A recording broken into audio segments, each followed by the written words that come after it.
Baiklah, saya akan menjelaskan tentang vitamin dan jenis-jenisnya.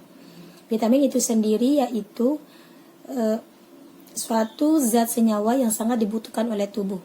Tanpa vitamin itu sendiri berfungsi untuk mengatur metabolisme tubuh.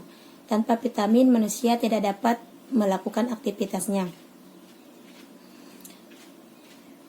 Tapi kita juga harus memperhatikan apakah vitamin yang kita konsumsi itu berlebih atau kurang.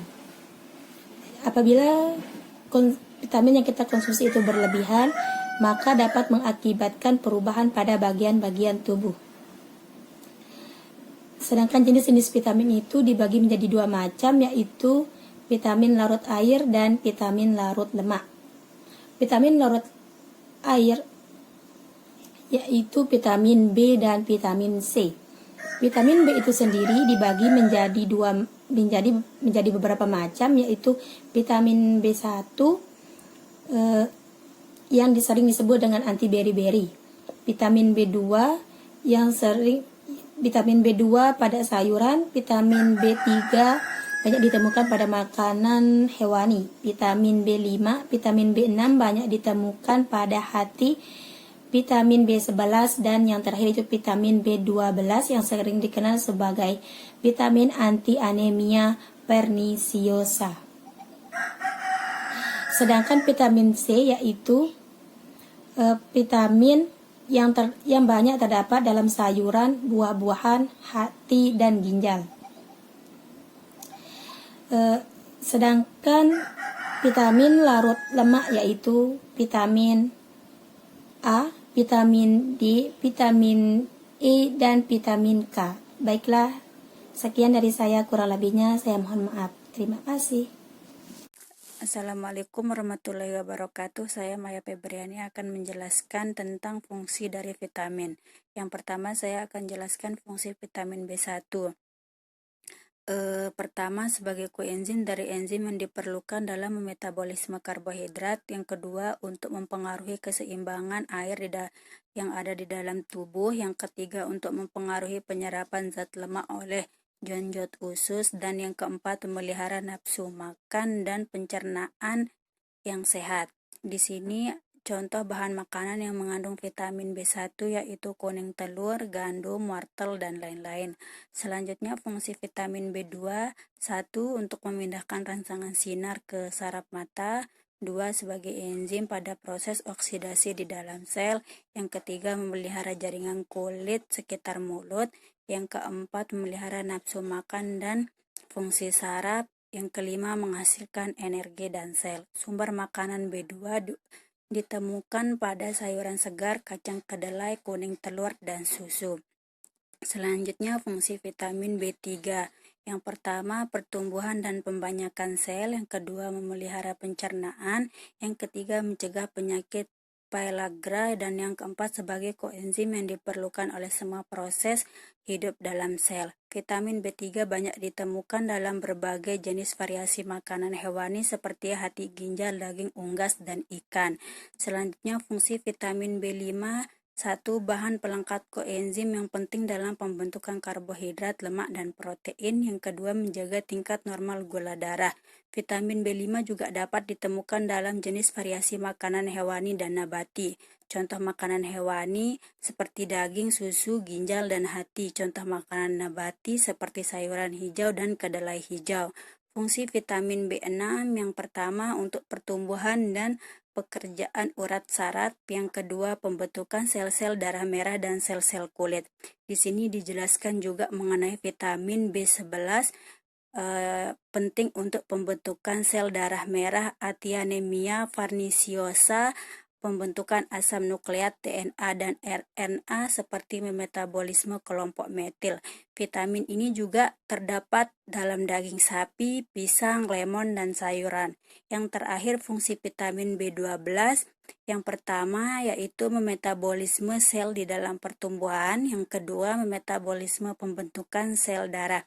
Vitamin ini banyak terdapat dalam berbagai jenis makanan seperti keju, udang, kerang, daging, ikan, telur, dan susu. Assalamualaikum warahmatullahi wabarakatuh. Saya Lalu Muhammad Sofyan Hadi. Fungsi vitamin C adalah untuk mempengaruhi kerja kelenjar anak ginjal, mempengaruhi pembentukan trombosit, menjaga gigi melekat kuat pada gusi, berperan dalam proses pembentukan kolagen. Vitamin larut lemak. Vitamin yang dapat larut dalam lemak adalah vitamin A, D, E, dan K. Vitamin ini umumnya dapat disimpan dalam tubuh.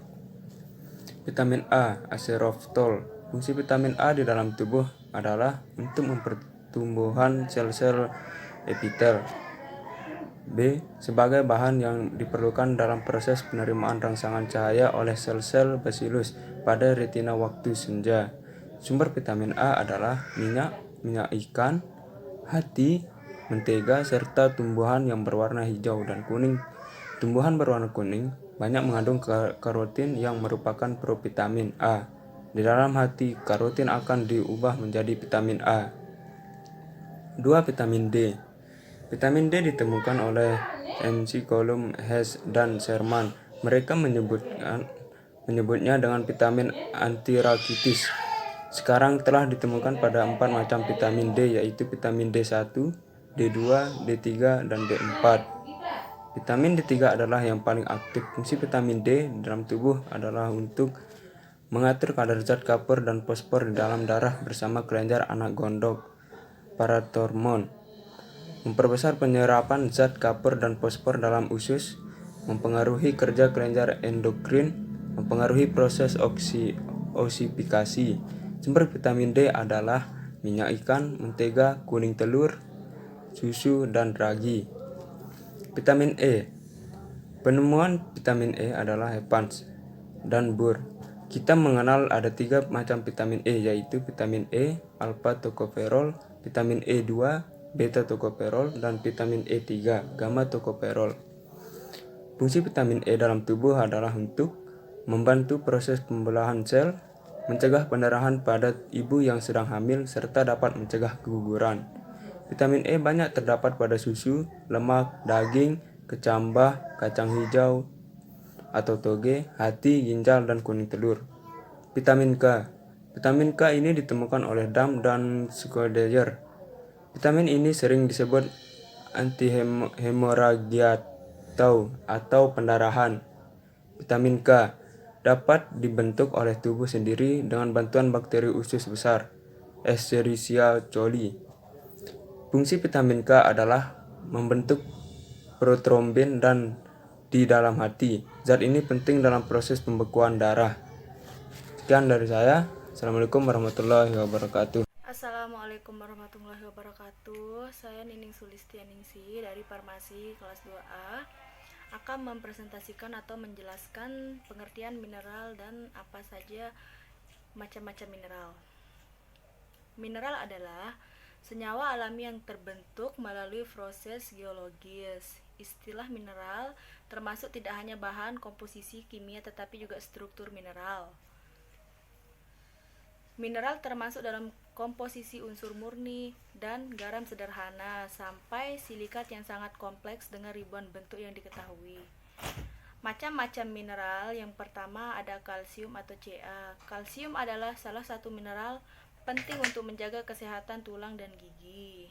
Kalsium juga berperan penting untuk proses kontraksi dan relaksasi otot, pembekuan darah, dan sistem imunitas. Yang kedua ada fosfor. Fosfor juga bertanggung jawab terhadap proses mineralisasi tulang dan gigi. Selain itu, fosfor juga mengatur keseimbangan pH darah. Yang ketiga, di sini ada natrium atau sodium, yang dimana fungsi dari natrium atau sodium ini yaitu menjaga keseimbangan cairan dalam tubuh serta dan mengatur tekanan osmotik agar cairan tidak keluar dari darah dan masuk ke dalam sel. Dalam menjaga keseimbangan cairan tubuh, natrium bekerja sama dengan kalium. Yang keempat, di sini ada kalium atau potasium. Bersama dengan natrium, kalium memegang peranan penting dalam pemeliharaan keseimbangan cairan dan elektrolit serta keseimbangan asam basa di dalam tubuh kita. Kalium juga berperan dalam transmisi saraf dan relaksasi otot serta sebagai katalisator dalam banyak reaksi biologi, terutama dalam metabolisme energi, sintesis glikogen dan protein. Yang kelima di sini ada sulfur. Fungsi sulfur antara lain membantu menjaga keseimbangan oksigen untuk fungsi otak. Selain itu, sulfur bersama-sama dengan vitamin B kompleks membantu memperlancar metabolisme dalam tubuh dan membantu melawan infeksi akibat bakteri. Di sini ada mineral mikro terdapat dalam tubuh kurang dari 0,01%, berat tubuh dan hanya dibutuhkan dalam jumlah kurang dari 100 mg per hari. Seperti besi, tembaga, iodin, zinc, kobalt, dan selenium. Yang keenam di sini ada kromium. Kromium. Kromium dibutuhkan dalam metabolisme karbohidrat dan lemak. Bersama dengan insulin, kromium berfungsi untuk memudahkan masuknya glukosa ke dalam sel. Yang ketujuh, di sini ada zat besi yang berperan dalam pusat pengaturan molekul hemoglobin sel-sel darah merah. Hemoglobin bertanggung jawab dalam pendistribusian oksigen dari paru-paru ke seluruh jaringan tubuh. Zat besi juga berperan dalam metabolisme energi, termasuk sintesis DNA oleh beberapa enzim serta dalam sistem kekebalan tubuh.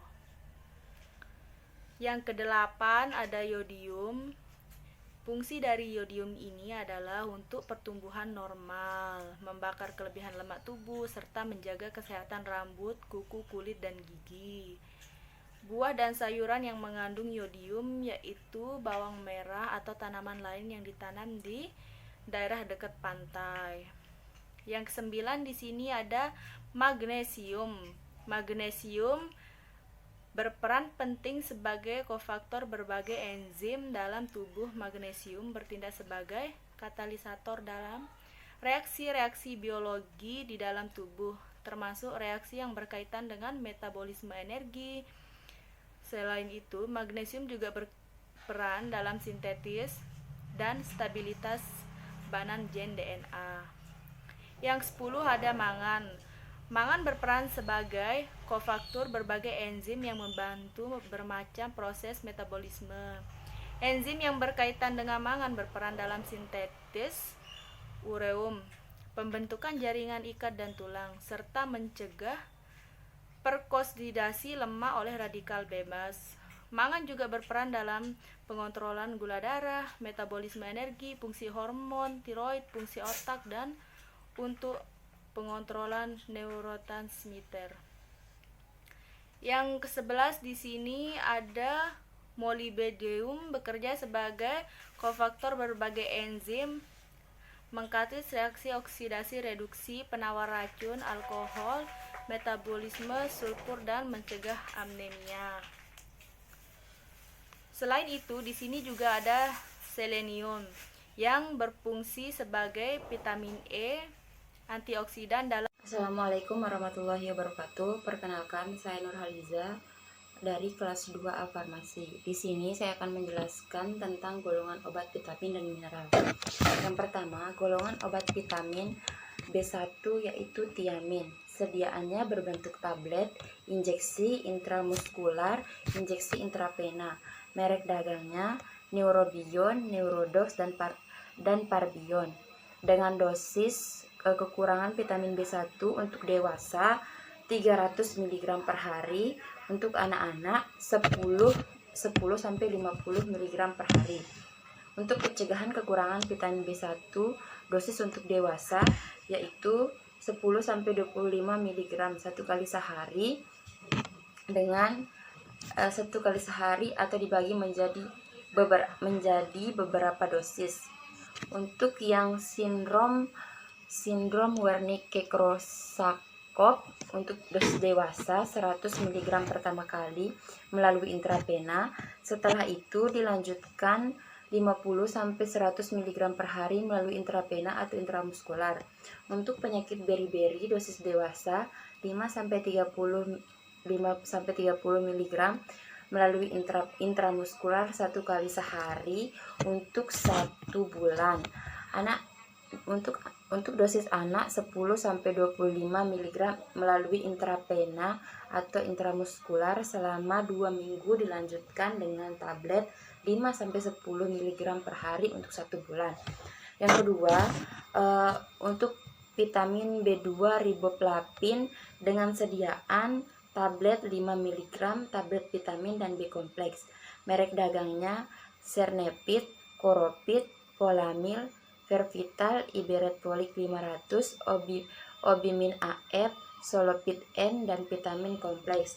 Dosisnya terapi defisiensi vitamin B2 per oral, dosis dewasa dan anak hingga 30 mg per hari. Pencegahan defisiensi vitamin B2 per oral dengan dosis dewasa dan anak 1-2 mg per hari. Kemudian untuk vitamin B3 yaitu niacin, sediaan berbentuk tablet, kapsul, dan suntik.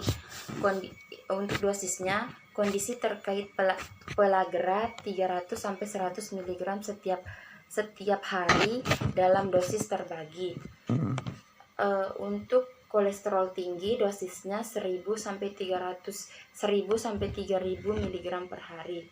Kemudian untuk vitamin B5 asam pantotenat, sediaannya tablet, solusi, tablet extended relase, merek dagangnya Cernepit, Neforfit FE, dan Megazing. Dosis suplemen vitamin B5 untuk mencegah kekurangan vitamin B5 pada orang dewasa adalah 5-10 mg per hari. Kemudian untuk vitamin B6, pyridoxine, pyridoxal, dan pyridoxamin dengan sediaan tablet 10 mg, injeksi intramuskular dan intravena, tablet vitamin B kompleks. Dengan dosis defisiensi vitamin B6 20-50 mg 3 kali sehari. Neuropati akibat isoniazid 10 mg sehari untuk pencegahan 50 mg 3 kali sehari untuk terapi anemia sideroblastik yang belum diketahui penyebabnya dengan dosis 100-400 mg sehari dengan dosis terbagi. Untuk yang sindrom pramenstrual 50-100 mg per hari. Kemudian untuk vitamin B8 atau biotin, merek dagang Solupit N, Cernepit, Vehafral, Nefropit FE, Elepit frontal. Untuk dosisnya yang dianjurkan untuk menangani kekurangan biotin adalah 150 mg mcg per hari untuk intramuskular dan untuk per oral dengan dosis 10 mcg. Dosis maksimal penggunaan biotin adalah 30 mg.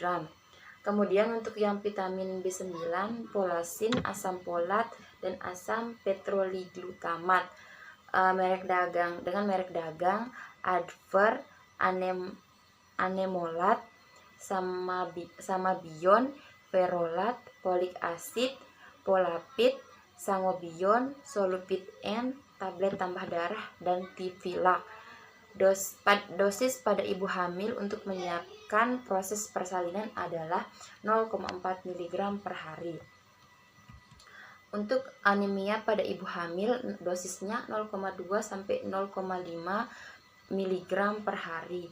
Untuk mencegah terjadinya cacat tabung saraf janin pada ibu hamil, 5 mg yang dikonsumsi sejak merencanakan kehamilan hingga trimester pertama.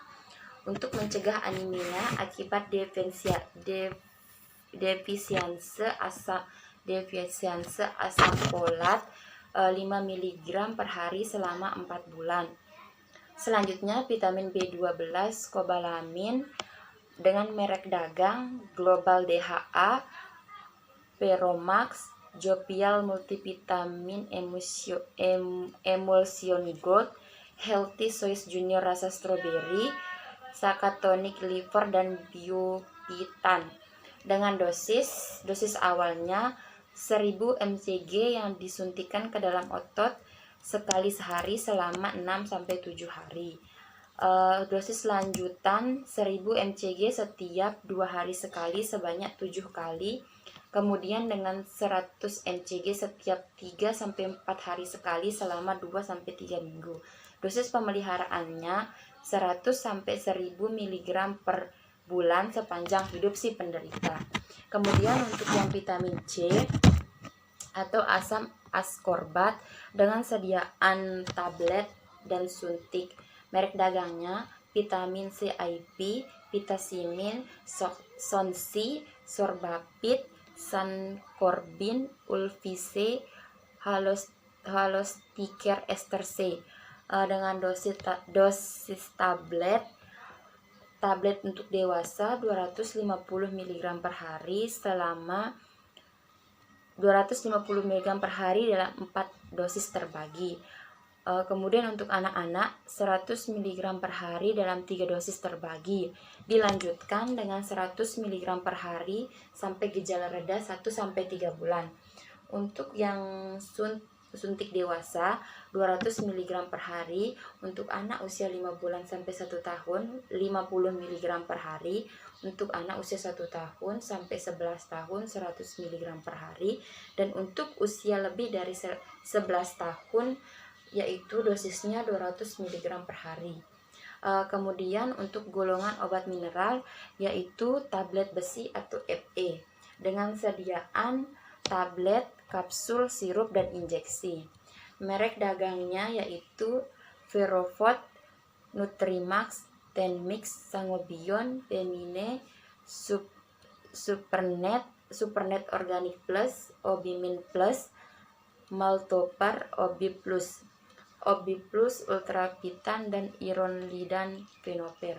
Dengan dosis dewasa untuk mengatasi anemia yaitu 100-200 mg 2 kali sehari.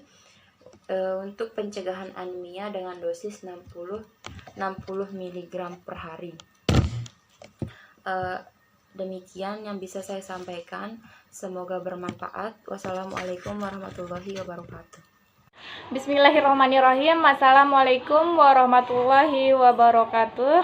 Perkenalkan, nama saya Intang Rasmiana. Saya dari kelas 2A Farmasi. Jadi di sini saya akan menjelaskan sedikit materi mengenai hormon. Jadi hormon itu berasal dari bahasa Yunani yang dimana arti dari hormon adalah merangsang. Nah, hormon ini diproduksi oleh kelenjar endokrin.